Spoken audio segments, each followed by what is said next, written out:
Greetings, America. It is truly an honor to be speaking with you tonight. That I am here tonight is a testament to the dedication of generations before me, women and men who believed so fiercely in the promise of equality, liberty, and justice for all. This week marks the 100th anniversary of the passage of the 19th Amendment, and we celebrate the women who fought for that right. Yet so many of the Black women who helped secure that victory were still prohibited from voting long after its ratification. But they were undeterred. Without fanfare or recognition, they organized and testified and rallied and marched and fought, not just for their vote, but for a seat at the table. These women and the generations that followed worked to make democracy and opportunity real in the lives of all of us who followed. They paved the way for the trailblazing leadership of Barack Obama and Hillary Clinton. And these women inspired us to pick up the torch and fight on. Women like Mary Church Terrell, Mary Cloyd Bethune, Fannie Lou Hamer, and Diane Nash, Constance Baker Motley, and the great Shirley Chisholm. We're not often taught their stories, but as Americans, we all stand on their shoulders. And there's another woman whose name isn't known, whose story isn't shared, another woman whose shoulders I stand on. And that's my mother, Kamala Harris. She came here from India at age 19 to pursue her dream of curing cancer. At the University of California, Berkeley, she met my father, Donald Harris, who had come from Jamaica to study economics. They fell in love in that most American way while marching together for justice in the civil rights movement of the 1960s. In the streets of Oakland and Berkeley, I got a stroller's eye view of people getting into what the great John Lewis called good trouble. When I was 5, my parents split, and my mother raised us mostly on her own. Like so many mothers, she worked around the clock to make it work, packing lunches before we woke up and paying bills after we went to bed, helping us with homework at the kitchen table and shuttling us to church for choir practice. She made it look easy, though it never was. My mother instilled in my sister Maya and me the values that would chart the course of our lives. She raised us to be proud, strong Black women, and she raised us to know and be proud of our Indian heritage. She taught us to put family first, the family you're born into and the family you choose. Family is my husband, Doug, who I met on a blind date set up by my best friend. Family is our beautiful children, Cole and Ella, who call me Mamala. Family is my sister. Family is my best friend, my nieces, and my godchildren. Family is my uncles, my aunts, and my chitties. Family is Mrs. Shelton, my second mother who lived 2 doors down and helped raise me. Family is my beloved Alpha Kappa Alpha, our Divine Nine, and my HBCU brothers and sisters. Family is the friends I turn to when my mother, the most important person in my life, passed away from cancer. And even as she taught us to keep our family at the center of our world, she also pushed us to see a world beyond ourselves. She taught us to be conscious and compassionate about the struggles of all people, to believe public service is a noble cause, and the fight for justice is a shared responsibility. That led me to become a lawyer. a district attorney, attorney general, and a United States senator. And at every step of the way, I've been guided by the words I spoke from the first time I stood in a courtroom. Kamala Harris, for the people. I have fought for children and survivors of sexual assault. I fought against transnational criminal organizations. I took on the biggest banks and helped take down one of the biggest for-profit colleges. I know a predator when I see one.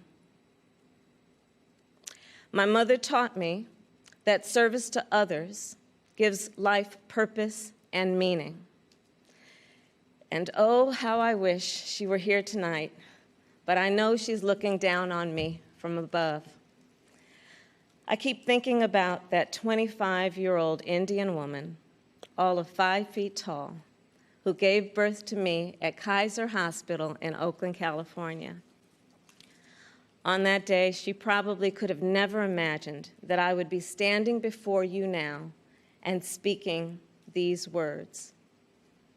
I accept your nomination for Vice President of the United States of America.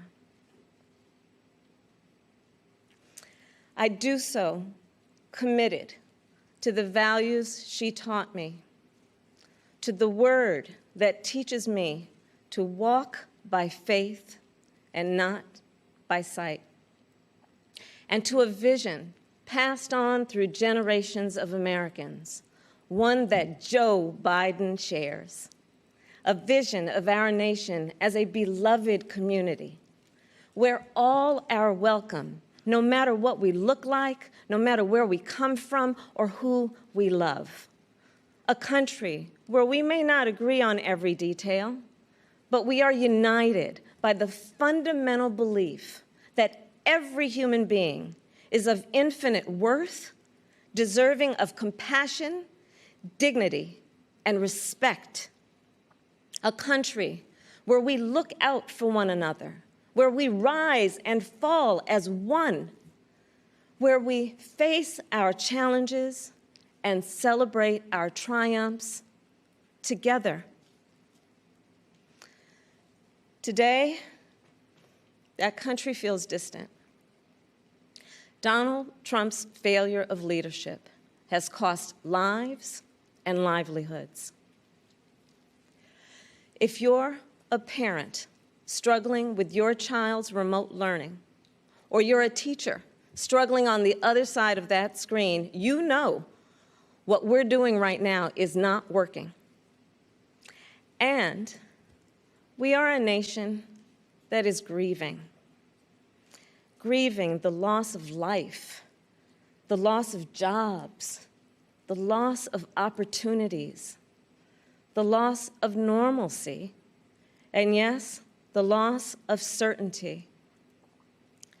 And while this virus touches us all, we got to be honest, it is not an equal opportunity offender. Black, Latino, and Indigenous people are suffering and dying disproportionately. And this is not a coincidence. It is the effect of structural racism, of inequities in education and technology, healthcare and housing, job security and transportation, the injustice in reproductive and maternal health care, in the excessive use of force by police, and in our broader criminal justice system.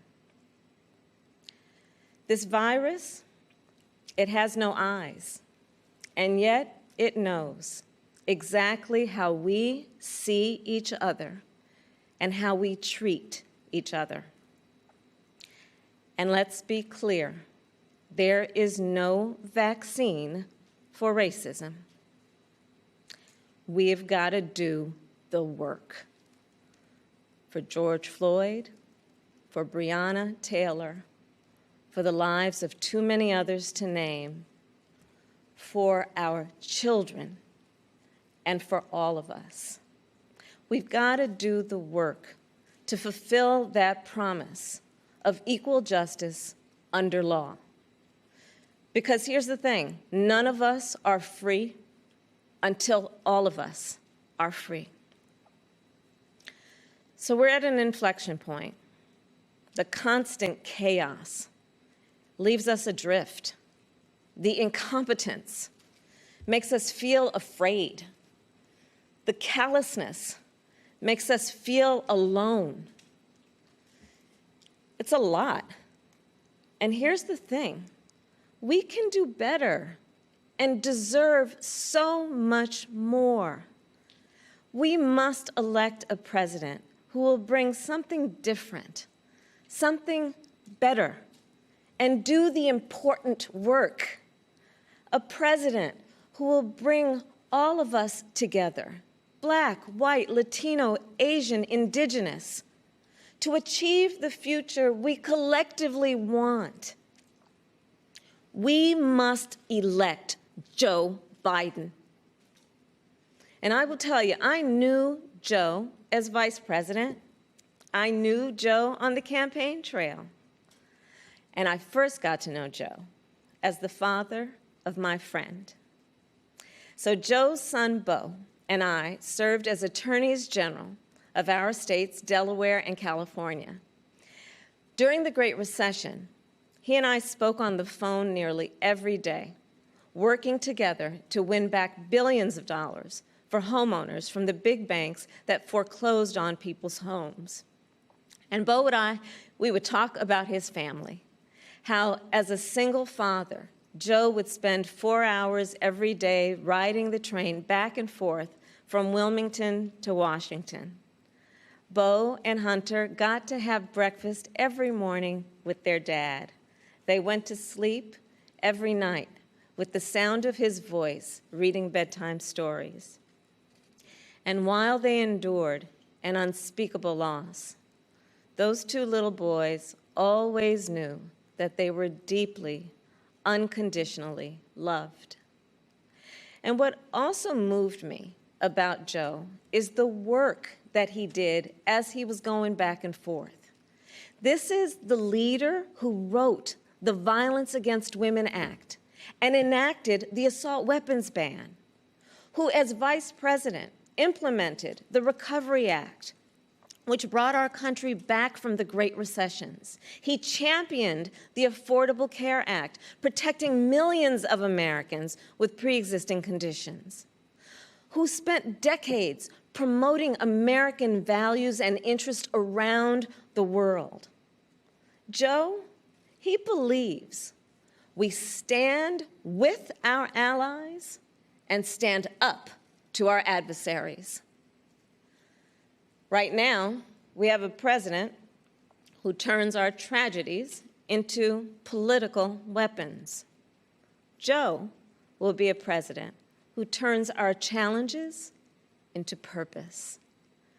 Joe will bring us together to build an economy that doesn't leave anyone behind, where a good-paying job is the floor, not the ceiling.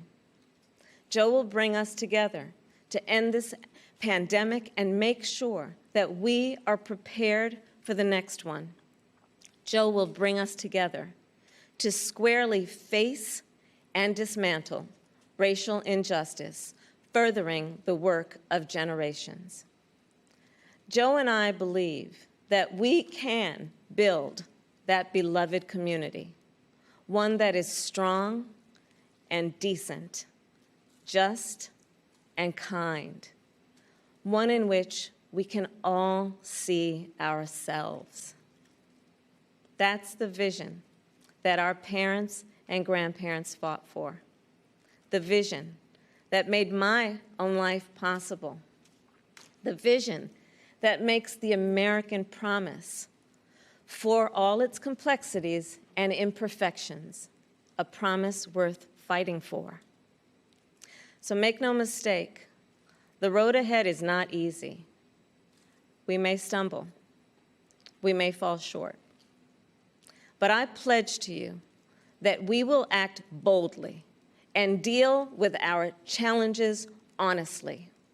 We will speak truths, and we will act with the same faith in you that we ask you to place in us. We believe that our country, all of us, will stand together for a better future. And we already are. We see it in the doctors, the nurses, the home health care workers, and frontline workers who are risking their lives to save people they've never met. We see it in the teachers and truck drivers, the factory workers and farmers, the postal workers and poll workers, all putting their own safety on the line to help us get through this pandemic. And we see it in so many of you who are working, not just to get us through our current crisis, but to somewhere better. There's something happening all across our country. It's not about Joe or me. It's about you. And it's about us. People of all ages and colors and creeds who are, yes, taken to the streets, and also persuading our family members, rallying our friends, organizing our neighbors, and getting out the vote. And we have shown that when we vote, we expand access to health care and expand access to the ballot box and ensure that more working families can make a decent living. And I'm so inspired by a new generation. You are pushing us to realize the ideals of our nation, pushing us to live the values we share: decency and fairness, justice and love. You are patriots who remind us that to love our country is to fight for the ideals of our country. In this election, we have a chance to change the course of history. We're all in this fight. You, me, and Joe, together. What an awesome responsibility. What an awesome privilege. So let's fight with conviction. Let's fight with hope. Let's fight with confidence in ourselves and a commitment to each other, to the America we know is possible, the America we love.